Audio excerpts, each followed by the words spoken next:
In merito al bilancio di previsione dell'Assemblea regionale siciliana, l'assessore Armao chiarisce i rilievi dell'ufficio studi. È possibile approvare il bilancio pluriennale di previsione 2021-2023 anche in attesa dell'approvazione definitiva del rendiconto dell'esercizio finanziario precedente, mentre i rilievi mossi dalla Corte dei Conti sul rendiconto 2019 dovrebbero avere un'incidenza limitata sul risultato di amministrazione. In ogni caso è stata prevista la copertura di eventuali saldi negativi. L'assessore all'economia Gaetano Armao ha chiarito quindi in Commissione Bilancio i rilievi mossi dall'Ufficio Studi dell'Assemblea regionale siciliana al decreto legge presentato dal governo Musumeci.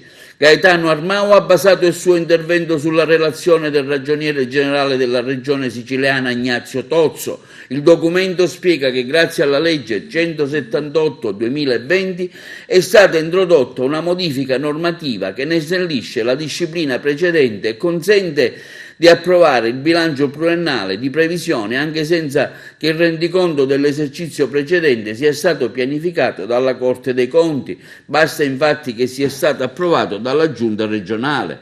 L'assessore Armao ha anche spiegato che è stato previsto per il 2021 un fondo di 100 milioni di euro per far fronte a eventuali coperture del disavanzo che dovesse derivare da quello non recuperato dagli anni precedenti, anche se gli elementi in possesso dell'amministrazione fanno ritenere che la quota prescritta di disavanzo per il 2020 risulti già recuperata.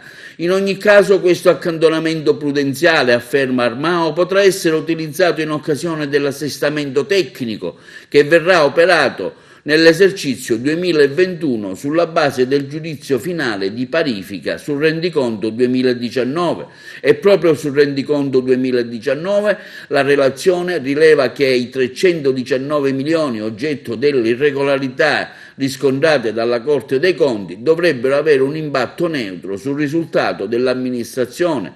In ogni caso, conclude Armao, è stata prevista una voce apposita nel bilancio di previsione 2021, 22 e 23 proprio per la copertura di eventuali saldi negativi.